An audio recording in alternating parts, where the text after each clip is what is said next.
Hey, this is Rob Travels with Dottie, and I wanted to show you first. This is the brand new camera, the DJI Osmo Pocket 3 that I'm using for this video today. And this is it mounted in my car. It is very versatile. So with no further ado, here's the actual video. This is Travels with Dottie, and I'm here to answer the question, what is it really like to embark on full-time RV life, retired, or in my case, semi-retired? And what I mean by semi-retired is I have a retirement income, but I also work a little bit on the road to supplement that. I work maybe 7 to 10 hours per week, um, about an average of two hours a day. So there's lots of things that you can do remotely that can get you extra income.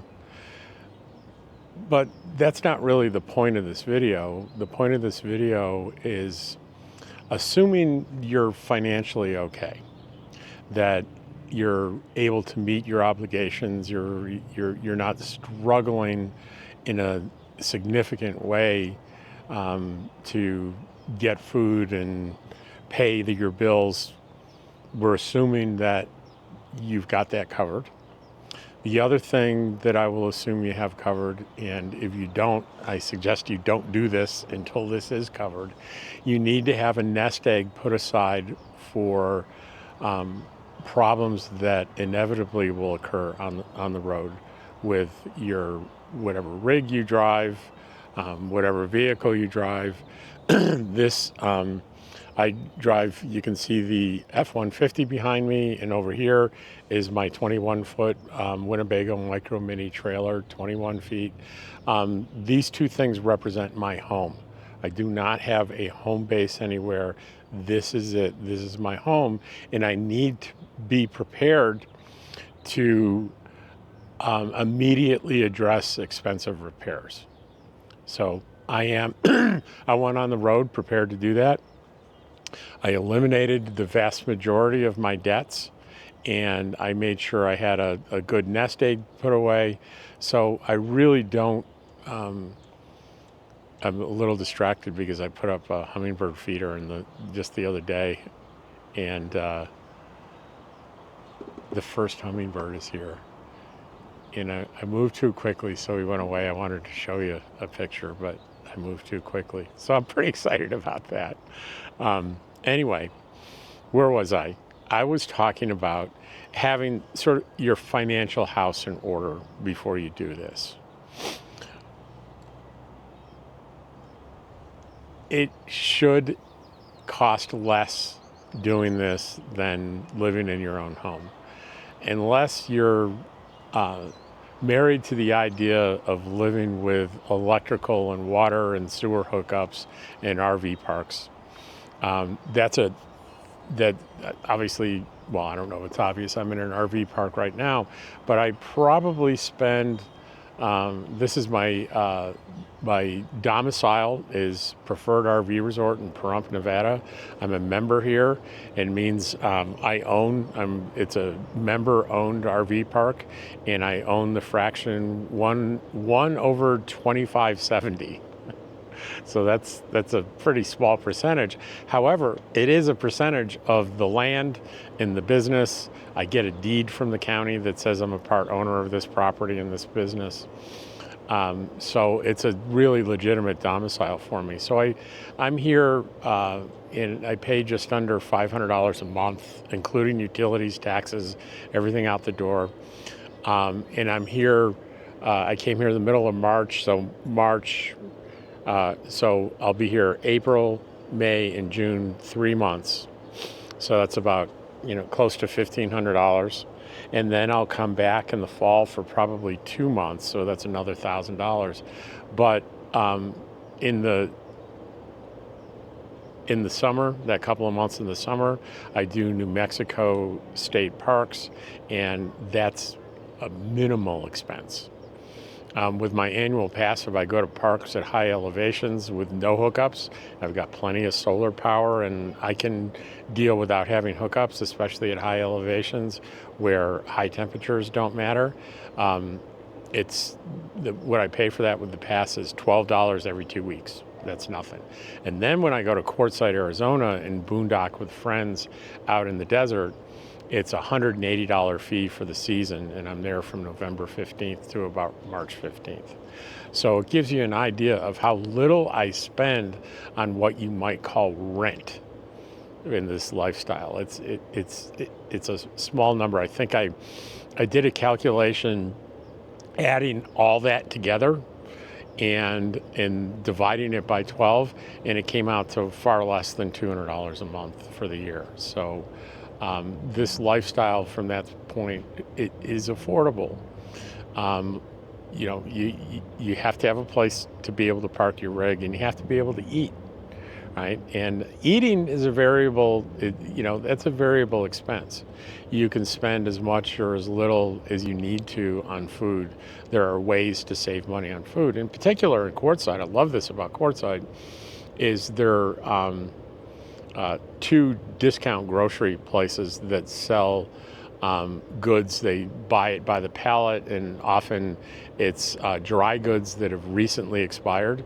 And if you know anything about that, there's nothing dangerous about expired dry goods. And for the most part, I'd say 9 times out of 10, there's no difference in the taste. But don't buy expired Pop-Tarts. Ask me how I know. No Pop-Tarts. That's the only bad experience I had, was buying expired Pop-Tarts. And they were just very dry, very, very dry. It was not fun. But everything else I've bought there. So you can really cut down on your food expense if you are intentional about being frugal. And I minimize going out to eat.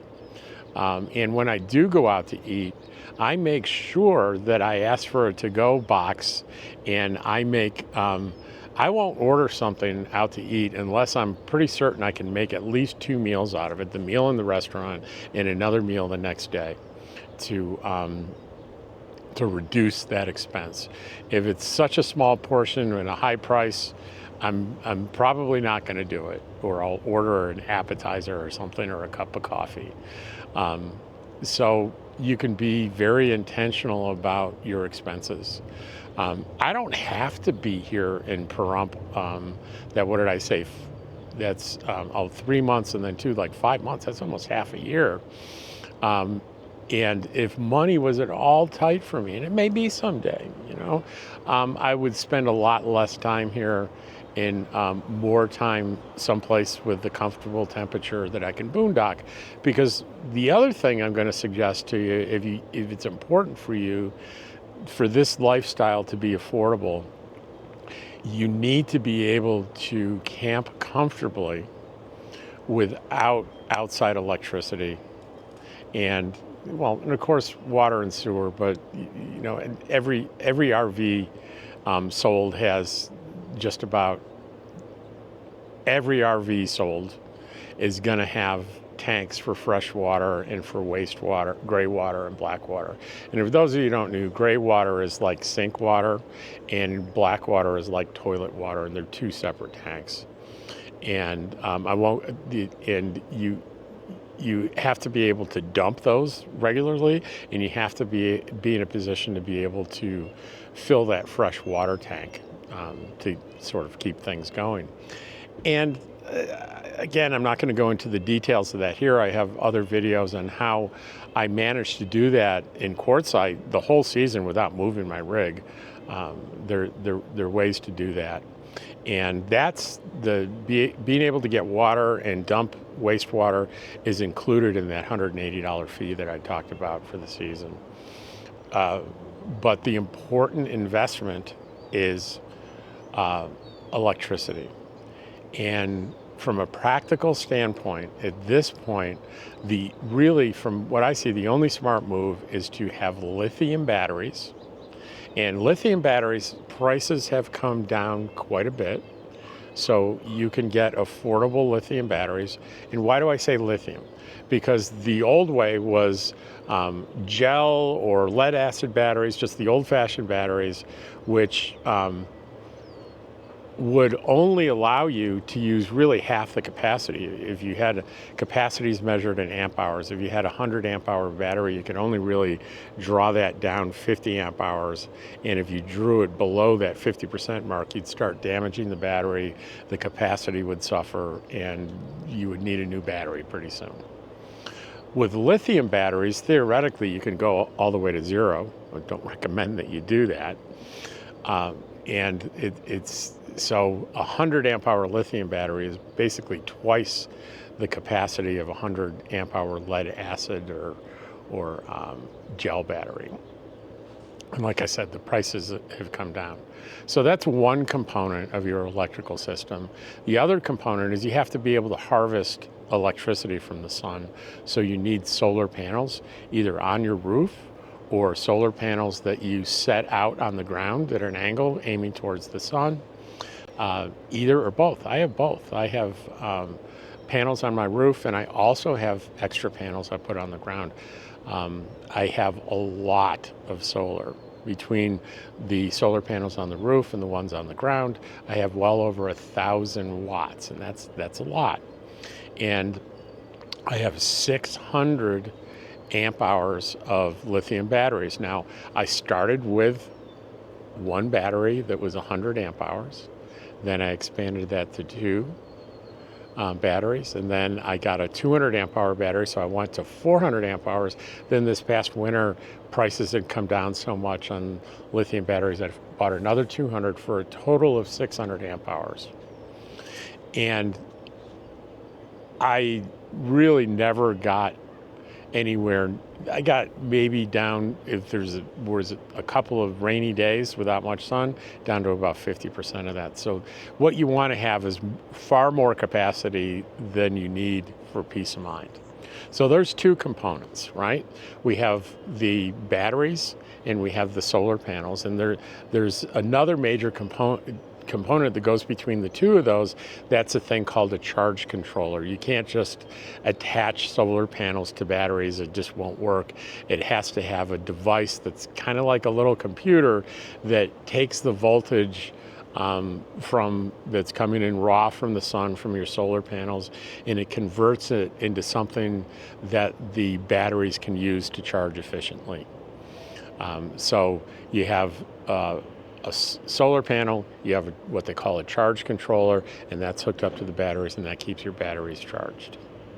Now, throughout your RV, you're going to have two types of power. You're going to have 12 volt power, and you're going to have the normal household 120 volt outlets. Now, the RVs are designed to power the 12 volt systems from your battery, so that's not an issue. But generally the way RVs are designed is that if you want the regular outlets to work, you have to be plugged into what they call shore power. Like, it's designed for you to be in an RV park and plug in to a pedestal that has power. Well, we don't want that when we're boondocking, because we're not going to be doing that. We're going to be regenerating our own power. So there's yet another device that's required. It's called an inverter. You hook that up to the batteries, and it takes that 12 volt power that you've stored in the batteries with your solar panels. It takes that power into another device that's smart, and it takes that and converts it into 120 volt. And you want to get one that's called pure sine wave, right? And I know I'm getting a little technical, but you want to duplicate the kind of power, the kind of clean power that you get in your home for, in particular, electronics like computers, things like that. And the way they measure the purity of power is by measuring the variability in the voltage, and I don't know if this is exactly right, but it converts what it reads into a wave, and what you're looking for is a wave like on an oscilloscope that is what they call pure sine wave, which is this pure power that is friendly towards electronics. So you can get inverters that don't have, they have what they call modified sine wave, which is good for a lot of stuff, but it's not good for anything, for everything, and you can ruin electronics. Don't get a modified sine wave inverter, you want a pure sine wave. And I've made that mistake. My first inverter was a modified sine wave. I didn't know any better, but now I have a pure sine wave inverter.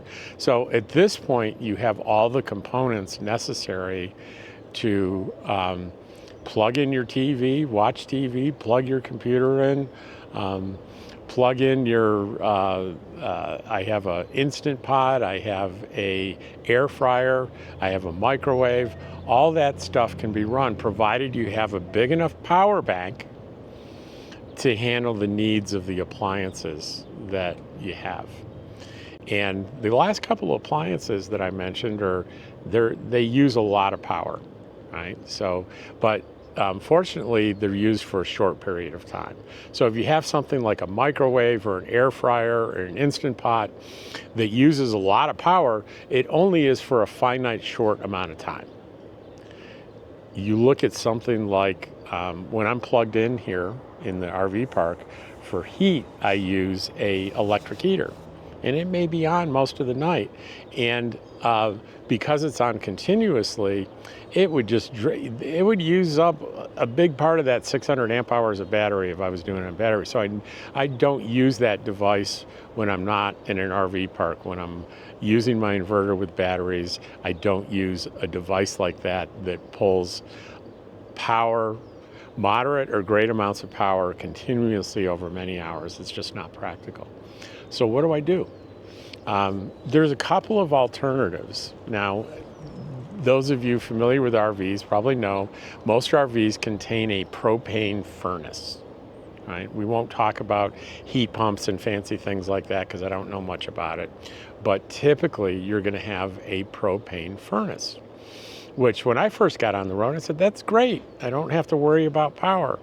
And the first time I did it, I had it with my the first battery I had one battery, and my heat went off at 6 in the morning because I didn't have any battery left. Like, what the heck's going on? And I'm like, well, yeah, the heat source uses propane to ignite and burn and create the heat, but there's a fan in there that blows that heat throughout your RV. And those fans on these furnaces use about anywhere from 6.5 to 9 amps, depending on the size and the efficiency of the fan. Now that doesn't sound like a lot unless you're running that continuously. And there's a thermostat and the furnace goes on and off, but I would say probably, I've looked at it, it's somewhere between 60 and 70% of the time the fan is going, and it will drain your battery. So it's not as efficient as I initially imagined. So I went to other alternatives for heat sources, and the one I ended up with is by a company called Empire, and it's a propane heater that there's no fan or electrical component on it. It just radiates heat. And because I have such a small RV, it's very efficient. So it doesn't use any electricity, it just uses propane. It's got a thermostat on it that regulates it. It goes on and off during the night, and it's ideal. And you need heat if you're into the quartzite thing and you want to go to quartzite for the winter. Baby, it gets cold at night in quartzite. In December and January, it gets cold. It gets more often than you would guess, it gets down into the high 30s or mid 30s. Every once in a while, it gets to almost freezing. So heat is a big deal. People new to this tend to come to boondock, and they're thinking desert. I just need to worry about heat. I mean, desert being hot, and it's not hot in the winter. It's pleasant and cool during the day, but at night it gets cold, and people don't think about that, and they end up being uncomfortable boondocking. And I'm going to come back around to something I said probably 10 minutes ago. It's important to prepare your rig so you can be comfortable boondocking. And by comfortable, I mean I have the amount of electricity that I need to do the things I need and want to do, right? And the things I need heat to feel comfortable. I need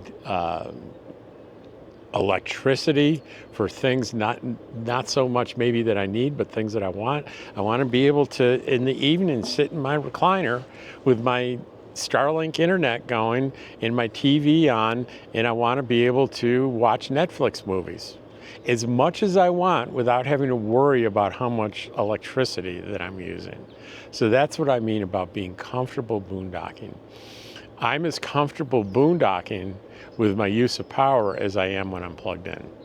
That didn't happen overnight, because when you first start doing it, you get sort of obsessed with how much am I using, how much do I have, and that accounts for the idea that I increased the size of my battery bank, I increased the solar panels that I had. I started small, and when it wasn't enough, I slowly added to it. And here's the other thing about putting in a solar system. The smartest thing to do, if you can afford it, is to go to a professional in the places that I recommend in Quartzsite are Solar Bills and Discount Solar, and have them install your system. Why? Because if you don't know what you're doing, it's incredibly dangerous. You can easily make big mistakes, which I have made. I did not pay them to do this. What I did is the second best thing you can do is have a friend that knows what the heck they're doing and have them show you and help you install it. And make sure they really do know what they're doing.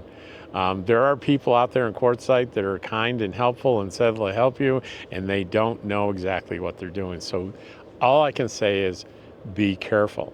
And the third best way is if you're handy and you want to do it yourself, I would suggest you get online, find reputable resources on YouTube, and watch video after video after video explaining exactly how to do things. I know, I did a long interview with the guy that owns Solar Bills, and you don't have to be a customer there to come in and ask them questions. They'll be happy to answer your questions. These guys really know what they're doing. So there are legitimate resources, at least in Quartzsite, where you can get the information. You can, have your friend help you do the installation, take pictures of it, show it to the guys in Solar Bills, and they'll look at it. And if they see something that alarms them, they'll tell you about it. They'll give you some advice. And you could even, bring your rig in there and say, hey, could you, for a few bucks, can you just review my system and make sure everything's good for me to flip the switch and turn it on? And that's a really safe thing to do. But let me tell you guys, once you have it dialed in and everything's working on solar, it feels really good. Now, there's a couple of more components that I have that you don't necessarily have to have, but it's pretty nice. One is I have a small Honda generator. They're about $1,000, and they're reliable. And if I don't, if I go, we get a week's worth of rain, and I'm not getting any solar. That 600 amp hours of battery is not going to last a week. I have to charge it somehow. Well, I can fire up my generator and I can charge my batteries. If I'm in a situation where it's so hot I need to run my air conditioner, with this small generator, I can run the air conditioner. Now, a little bit of a caveat there is that I have a 15,000 BTU air conditioner, which is probably too big for my rig. Usually it's, I think 13.5 is what's standard, but mine's 15. It takes a lot of power to start it. and the little generator would not start it. It's not enough power. But there's a device you can buy called a soft start. And I had a soft start installed where it reduces the amount of power needed to start the compressor on the AC, so I can run my AC on with my generator if necessary. But you know, I haven't done that in over a year. I haven't found it necessary to do that. I have another charging source. And the other charging source is I have a device called the DC to DC charger that is hooked into my truck. And a line runs from my battery in my truck, which is charged by my alternator. This can also be hooked directly to the alternator. And the line runs through the back of the truck, and it hooks up to another line that goes into the trailer, into this another one of these smart devices that's called the DC to DC charger. And it takes electricity from the truck when it's running, and there's enough capacity in the battery. It measures that. It will throw 30 amps charging the battery.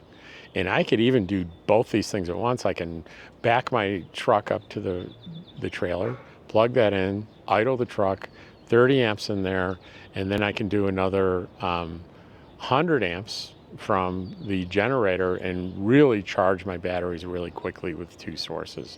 So I have the other thing the DC to DC charger does is if I'm traveling on a daily basis, I'm going from place to place, it will charge up my batteries as I'm driving. And if I'm driving every day, that means I don't really need that, really probably any solar, because a fully charged batteries for the evening are, you know, I'm not going to use anywhere near that much. So I do what I want with electricity overnight. I get back on the road the next day. By the time I get to my destination at the end of the next day, the batteries are fully charged.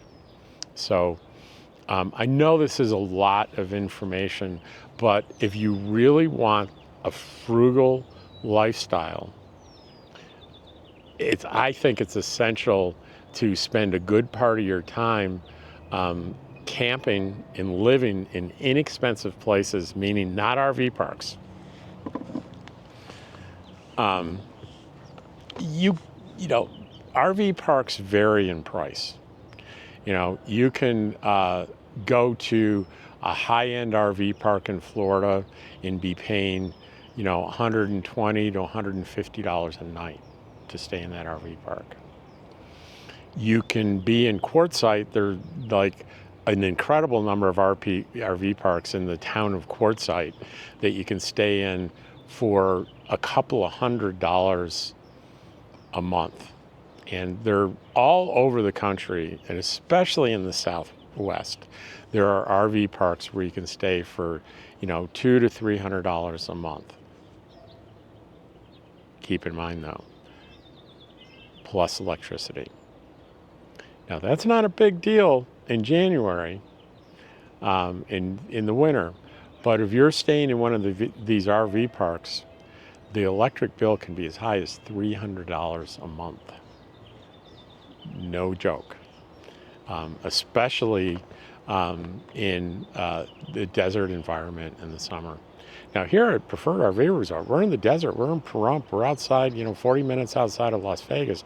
It gets 110, 115 here, but the rate that I pay, I said I was paying just under $500 a month when I'm here, and last year I was here through the middle of July, so it was hot. That includes utilities. There's no separate electric bill. So I don't have that issue. There are memberships like Thousand Trails. You can pay upfront for a membership, and the stays in the RV parks, 2 to 3 weeks at a time, depending on your deal, can be free with your membership. That can get kind of complicated. I'm not going to go into that there. But if there are ways to do it, to be traveling full-time and staying in RV parks. And that's actually what I thought I wanted to do when I was planning out this. And a dear friend of mine, Deborah Dickinson, and she's one of the OG nomads. Her and Bob Wells of Cheap RV Living used to camp together back in the day, and she's had a YouTube channel forever. And she's an author, has penned, I think, probably 8 or 9 books at this point. And Deborah Dickinson, just put it into YouTube, you'll find her, or author Deborah Dickinson, either one. And I knew her before we both got into this lifestyle. I've known her for 30 years, and I reconnected with her, and she listened to what I wanted to do, and I told her about, I'm maybe thinking about 1,000 Trails membership and RV parks, and she said, that sounds great, Rob, but I know you, and I'm gonna guess that once you get a taste of boondocking, you're not gonna wanna stay in RV parks. And she was right. There is something beautiful and peaceful and wonderful about boondocking. Now, you've already heard me say I don't do that all the time because I'm here in Pahrump and where my domicile is. Behind you is I'm in a beautiful RV park, but this year it'll be about 5 months, so less than half the year I'll be here. Mostly it's convenient because Pahrump's a town that's got a Home Depot and a Walmart and restaurants and all kinds of things, and it's near Death Valley, it's near Las Vegas, and I have friends here, I enjoy it. But the actual camping part, I do not enjoy being here as much as I enjoy being in the desert. My least expensive camping option is Quartzsite, Arizona in the winter, $180 for the season, is my most enjoyable environment to live in. It's just so wonderful and peaceful, and you're not on top of each other. You have as much or as little space as you want. Meaning that I can be camping with friends, but I can be off in the distance, kind of by myself, or I can be right close up to my friends. I can choose. Or I don't have to, I can spend time not in any kind of group at all. There's so much room out there in the desert. I can be completely remote away from everyone and be in nature and solitude as much or as little as I want. And let me tell you guys, the sunsets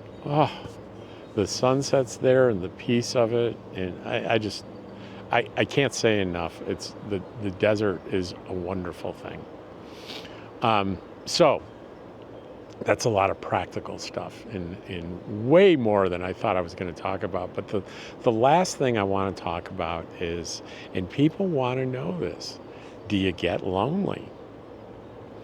And the answer is sometimes, but not as frequently as I was lonely in the vast majority of my adult life, living in houses and apartments and condos. Right? You can be as connected or disconnected as you want. The most connected I am is when I'm in Quartzsite and I camp in a group with people, and it's easy to find a group of people to camp with out in Quartzsite. Even if you're brand new and you don't know anybody, trust me, there are plenty of ways you can join groups. And as a matter of fact, I think one of the first videos I'm going to do this winter is I'm going to drive around in my truck and I'm going to visit those camps that I know are open camps and will welcome anyone. And I'm going to interview people and ask them, hey, if you don't know me and I drive up here and I want to camp with you, how does that work? And hear it from the people that are camping there. And I'll give directions on how to get to those places. The social environment in this nomad community is really something special. You get people from all walks of life. You get politically people on the far left, people on the far right, and often they'll be together, camping together. I'm not saying there are never any arguments there, but there's a higher level of tolerance in this community than there is in general out there. One of my closest friends is, I would say, close to being the political opposite of mine. And I've been camping with him, next to him in Quartzsite for 3 years.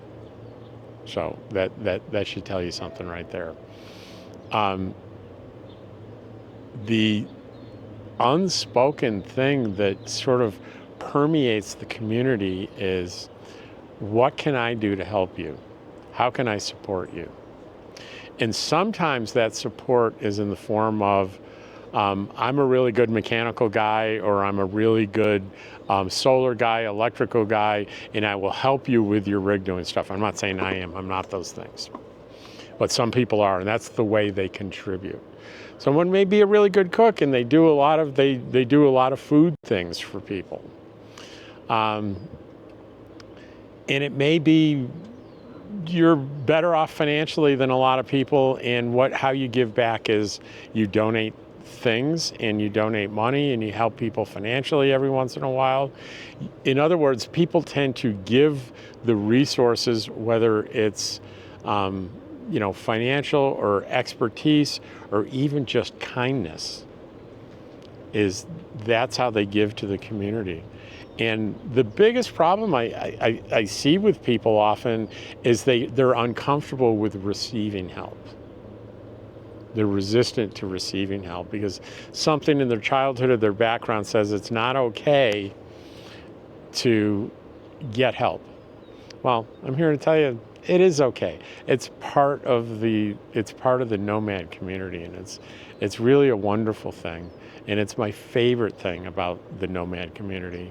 And the connections that I've made in people with Quartzsite, they extend beyond Quartzsite.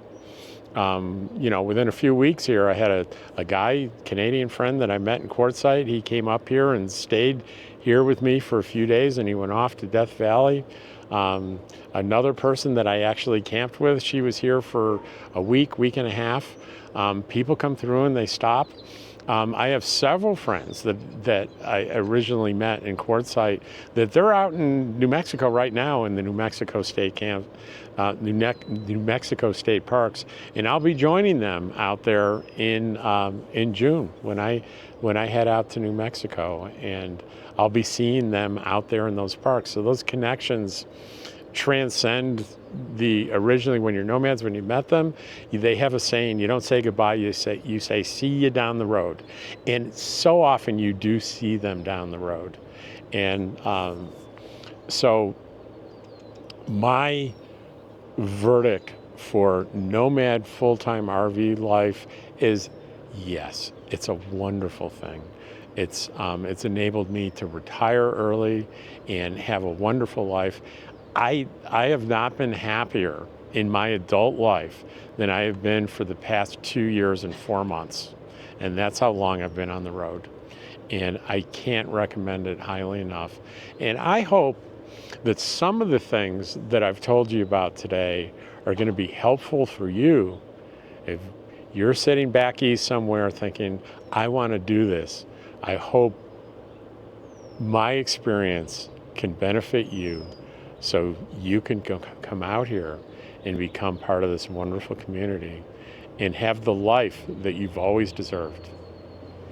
And again, I like in every one of my videos from the bottom of my heart to thank you for taking what I consider to be your most valuable asset, your time and attention, and gifting it to me watching my video. Thank you, and I'll see you on the next one. Take care.